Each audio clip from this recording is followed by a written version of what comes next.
আমডাঙ্গায় ফের shoot out. আমডাঙ্গার তাড়াবেড়িয়া পঞ্চায়েতের রাউতাড়া এলাকায় চলল গুলি। তৃণমূলের পঞ্চায়েত উপপ্রধানের ছেলে আরিফুল মণ্ডলের বিরুদ্ধে বাইকে চেপে এসে গুলি চালানোর অভিযোগ। গুলিবিদ্ধ যুবক মশিয়ার মণ্ডল আশঙ্কাজনক অবস্থায় ভর্তি বারাসাত হাসপাতালে।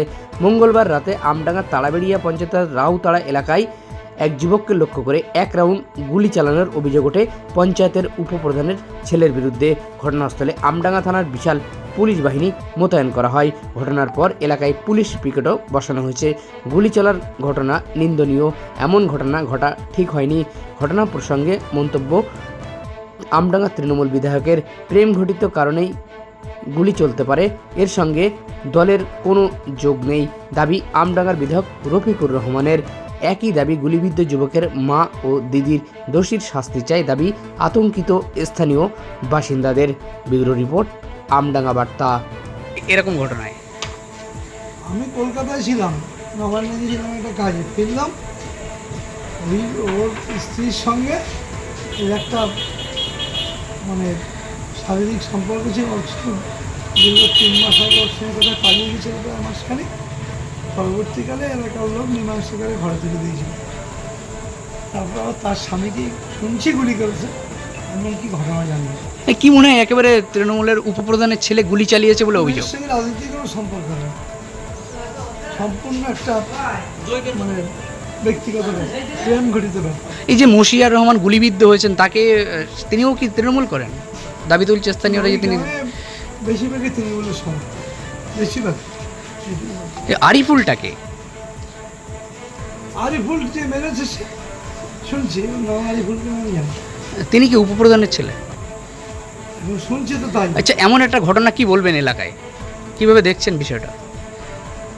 প্রশাসনকে অ্যাক্টিভ হওয়া উচিত ছিল? অবশ্যই অ্যাক্টিভ হওয়া উচিত। এই ঘটনা ঘটে ঠিক হয়, আচ্ছা, এবং কঠোর শাস্তি হয়। দলের মধ্যে এরকম একটা ঘটনা কিভাবে দেখছে? দলের মধ্যে আগেই বলেছি, দলের মধ্যে নেই, এর সঙ্গে দলের কোনো সম্পর্ক নেই।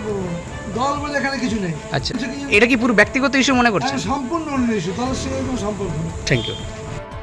আরেকবার বলছি, অ্যাকচুয়ালি কি ঘটেছিল, কি ঘটেছিল? কি ঘটেছে দাদা ঠিক বলতে পারবো না, ঠিক আছে।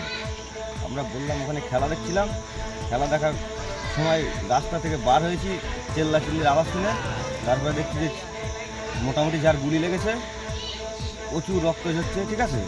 ওখানে গিয়ে আমরা ঘটনা একটু শুনলাম যেরকম গুলি করেছে, হ্যাঁ, গুলি করে পালিয়ে গেছে। এটা গুলি করেছে কে? গুলি করেছে কে ঠিক? কার গুলি লেগেছে? হ্যাঁ, আমাদের এই গ্রামের বাসিন্দা মশিয়া রহমান। কটা গুলি লেগেছে? একটা। কিসে করে এসে গুলি চালিয়েছে? বাইকে করে। যে গুলি চালিয়েছে তার নাম পরিচয় কিছু জানা গেছে? না, তার নাম পরিচয় কিছু জানি না। আমি এক জায়গায় গিয়েছি। এরকম একটা ঘটনা কিভাবে দেখছেন বিষয়টা? বিষয়টা দেখছি এটা একটা ক্রাইম, পুরোপুরি ক্রাইম। ঘটনায় কি আতঙ্ক মনে হচ্ছে? হ্যাঁ, ওই এলাকায় তো অবশ্যই আতঙ্ক মনে হবে। এটা এরকম ঘটনা একটা প্রথম ঘটলো এলাকাতে। কোনো আওয়াজ, শব্দ, আতঙ্ক? না না, ওই পাশের দোকান আছে তো, দোকানের লোক বলা কাওয়া করছে যে একটা হালকা আওয়াজ এসছে। মনে হচ্ছে যে বন্দুকটা দিয়ে গুলি চালানো হয়েছে, হয়তো কোনো দামি বন্দুক হবে, সাইলেন্সার লাগিয়ে গুলি চালিয়েছে। ক রাউন্ড গুলি চলেছে? এক রাউন্ড, একটাই গুলির আওয়াজ শোনা গেছে। কোথায় লেগেছে? লেগেছে ডান সাইডে। কি অবস্থা আপনার প্রতিবেশীর? প্রতিবেশীর অবস্থা এখনো তেমন কিছু জানা যায়নি। হসপিটালে ভর্তি আছে? অবশ্যই মানুষের হসপিটালে ভর্তি আছে। কি চাইছেন আপনারা? আমরা চাইছি যে সাজা হোক। এরকম একটা ক্রাইম এলাকাতে প্রথম ঘটলো, তার যে সাজা হওয়ার দরকার আইনত, তার সেরকম একটা সাজা। কেন, কোনো শত্রুতা ছিল মনে হয়? থাকতে পারে, কিন্তু গুলি চলার ঘটনায় আতঙ্ক মনে হচ্ছে। অবশ্যই এলাকায় অবশ্যই আতঙ্ক। কি নাম আপনার? স্বামী রহমান। আপনি এখানে স্থানীয়? বলুন তো। ঘটনাটা হচ্ছে, এখন আমি মোড়মাথা ছিলাম, মোড়মাথা চায়ের দোকানে আছি। ওখান থেকে আমার দিদি ফোন করছে যে কচি কোথায় রয়েছে। আমি বলছি আমি মোড়মাথায় আছি। তা আমার বলছি কী হয়েছে? বলছে একটু তাড়াতাড়ি বাড়ি আয়, এরকম ফোনাম্বরে ওই ওই কি ওমর আলীর ছেলে মশিয়ারকে গুলি করেছে। আমি বলছি কখন? বলছে এক্ষুনি। ওই জন্য আমি ওখান থেকে আবার বাইক নিয়ে তাড়াতাড়ি চলে গেছি, গিয়ে দেখছি যে এই কেস। এই যে উমার আলীর ছেলে আরিফুল, এর কি কোনো এর কাছে আগ্নেয়াস্ত্র আসলো কি করে? কী করে বলবো স্যার, আমি বলতে পারবো না। কোনো দল ঠল করে? দল বলতে ওমর আলীকে হচ্ছে উপপ্রধান। উপপ্রধান কোন পঞ্চায়েত? ওই তারাবাড়িয়া পঞ্চায়েত। তারাবেড়িয়া পঞ্চায়েত। তার ছেলে এই ঘটনা ঘটালো, ঘটনা ঘটে। এবং তারপরে থেকে দাঁড়িয়ে আপনার যে আর কি রোগী পেশে, হ্যাঁ। তার সাথে কি সম্পর্ক ওই ছেলের? ছেলের সম্পর্কে আমি এখন অতটা ঠিক জানি না। আচ্ছা, কিন্তু আজকে গুলি চালায় সেই অবস্থা আপনারা নিয়ে আসেন? সেই অবস্থা আমরা নিয়ে আসছি। এখন ডাক্তার কি বলছে? এখন ডাক্তারবাবু বলছে ওখানে আছে, এখন ভর্তি করছে, এখন পরবর্তীকালে কি হয় দেখা যাবে। আচ্ছা, আপনার নাম কি? আমার নাম সাবির আলী মন্ডল। আপনি কে হন পেশেন্টের? আমি মামা শ্বশুর হয়। হ্যাঁ, মামা শ্বশুর হয়। হয়েছে গো? আজকে কি হয়েছে, আমার ছেলে বাড়ি ছিল, হ্যাঁ বৌমা ডেকেছে ওরে, বৌমা ডেকেছে, আমার নাতির জন্য খাবার কিনে যাচ্ছে না, হ্যাঁ ডেকেছে বলে ও গেছে, দুজনে যুক্তি করে আমার ছেলে ওই গুলি মেরেছে, কে গুলি মেরেছে? ওই গাড়িপুর ওমরানির ছেলে। কেন? কেন আমি কী করে বলবো, ওই ঘটনা রয়েছে, দুবার হলে চলে গেছে আমার বৌমা, আচ্ছা আচ্ছা, আর 14-15 দিন থেকে আবার বাড়ি এসে আবার কদিন পরে আবার ফের চলে গেছে, ফের 10-15 দিন পরে ফের বাড়ি এসে আজকেরও মারার বিরক্তি, মানে ওরা দুজনে ডেকেছে, ডেকে এরও ডেকেছে আমার ছেলেরে বউ, আর ও ওর ডেকেছে, ডেকে আজকে গুলি মেরেছে কটা গুলি মেরেছে? একটা। আপনার ছেলেকে? হ্যাঁ, কি নাম আপনার ছেলের? মশের কি মনে হয় এরকম ঘটনা এর আগেও ঘটেছে কি? ঘটেছে বলতে ওইলে চলে গেছে, এলাকায় কি আতঙ্ক মনে হচ্ছে আপনাদের? ওই ব্যাপারই রাগ আছে। ছেলের কি অবস্থা এখন? এখন আমি তো চোখে দেখিনি, তো সব তো ওখানে মেরেছে, ও তো শুয়ে পড়ে ঘটাচ্ছে, তারা কোনো সব ডাক্তারখানে। কি চাইছেন আপনারা? আমি শাস্তি চাই, মেয়েরও শাস্তি চাই, যে মেয়েরও তারও শাস্তি চাই। কি নাম আপনার? আমার নাম রৌফান বিবি। আপনার ছেলের নাম মশিয়ার, তাই তো? দিদি কি হয়েছিল গো? ওই মেয়ে বউ বাপের বাড়ি থাকে, মেয়ে ফোন করেছে, খাবার নিয়ে যাচ্ছিল, ওই সামনে হয়েছে, আমার মাও দোকানে এসেছিল, আর তাড়াতাড়ি গুলি করে দিয়ে চলে গিয়েছে। কে- আমার মা দেখতে পেয়েছে। কটা গুলি করেছে? একটা গুলি করেছে। কে করেছে? ওই ছেলেটা করেছে, আরিফুল। কে সে? ওই প্রণামপুরি, বাপের নাম ওমর আলী। হ্যাঁ হ্যাঁ, প্রধানের ছেলে প্রণামপুরি, হ্যাঁ। প্রধানের ছেলে, ওই বাপের নাম ওমর আলী। তৃণমূলের ছেলের নাম- তৃণমূলের উপপ্রধানের ছেলে?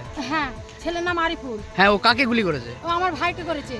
ও কোনো দল করে আপনার ভাই? না, আমার ভাই কোনো দল টল করে না গো, আমার ভাই দোকানে ছিল, অল্প বয়সে ছেলে, আর ওই ফোন করে ডেকেছে, আর খাবার নিয়ে যাচ্ছিল, আর ও আসছিল, আস্তে আস্তে এসে ওই গুলি করে দিয়ে চলে গেছিল, আর তাড়াতাড়ি আমার মা এই দোকানে এসেছিল, আস্তে আস্তেই চলে গিয়েছে, আমার মা আবার দৌড়ে আর গুলি করে দিয়ে চলে গেছে। কোথায় গুলি লেগেছে? গুলি লেগেছে এই গাল দিয়ে, এখান দিয়ে একদম পুরো বার হয়ে চলে কি গেছে। অবস্থা ভাইয়ের এখন? ভাইয়ের এখন এখান থেকে নাক দিয়ে একদম টেপ মারা আছে। কি অবস্থা হসপিটালে, কি বলছে? সে আমরা এখনো খবর পাইনি তো। কি চাইছেন আপনারা? আপনারা কি চাইছে? পুলিশ এসেছিল, সব লিখে নিয়ে গেছে, কেস আছে, এইসব করে গিয়েছে, কে করে গিয়েছে, এইসব কথাবার্তা হয়েছে। দিদি কি নাম আপনার? আমার নাম মনিয়ারা বিবি। আপনার ভাইয়ের নাম যা গুলি লেগেছে? যা আগের বারে দুবার তুলে নিয়ে গিয়েছিল ওই ছেলে, আবার বউ চলে গিয়েছিল আমার ভাবি, ওই ওনার সাথেই দুবার। হ্যাঁ, আমরা হ্যাঁ দুবার তিনবার চলে গিয়েছিল, আবার ওই চলে গিয়েছিল। হ্যাঁ, আপনার নাম? আমার নাম মনিয়ারা বিবি। গুলিবিদ্ধ যুবকের কে হন আপনি? আপনার ভাইয়ের নাম কি? আমার ভাইয়ের নাম মশার মঞ্জুর। ওর গুলি লেগেছে? হ্যাঁ আপনি ওর বোন? হ্যাঁ, আমি ওর বড় বোন। দাদা কি হয়েছে বলো তো? কি হয়েছে? গুলি করেছে কে গুলি করলো? আর বল, হ্যাঁ, আর বল, সে কে হয়? সে কোন নাম বুঝতে পারলি? হ্যাঁ, তা কেন গুলি করলো? আগে একসাথে কাজ কাম করতাম, হ্যাঁ, করতে করতে আমার বউলে চলে গেছিল। আচ্ছা, এবার আমার বউলে চলে যাওয়ার পরে এবারে বউ বাপের বাড়ি চলে এসছে, এবারে ওরও তো বউ আছে, এবারে তাই দিয়ে একটা কি হয়েছে আমি কিছুই বলি না, আমি ভালো মানুষ, ঠিক আছে, আমার গুলি করে দিচ্ছে। বউয়ের সাথে কি অবৈধ কোনো সম্পর্ক ছিল? না, হ্যাঁ ওর সাথে এ ছিল আচ্ছা, তো কবে থেকে এরকম চলছিল? অনেক কিছু। অনেকদিন। তারপরে আজকে এমন কি হলো যার কারণে এত? আজকে হঠাৎ আমাকে গুলি করলে আমি বুঝতে পারলাম। কোথায় ছিলেন তখন আপনি? আমি বাড়ি থেকে একটু আগে ছিলাম। বাড়ি থেকে আগে? তা হঠাৎ করে কি সে এসে গুলি করলো? হ্যাঁ, তার কাছে আগ্নেয়াস্ত্র আসলো কি করে কিছু জানেন? সে পিছন থেকে বাইক আসছিল, আমি দেখেছি, এবার হঠাৎ এসে আমি সাইকেলে ছিলাম, আমার মেয়েকে বেরিয়ে গেছে। উনি কি আপনার বন্ধু হয়? হ্যাঁ হ্যাঁ, ও তো ছিল, এখন আর কথা বলি না, আমার বোর ব্যাপারে যখন এরকম করেছে আর কথা বলতাম না আমি।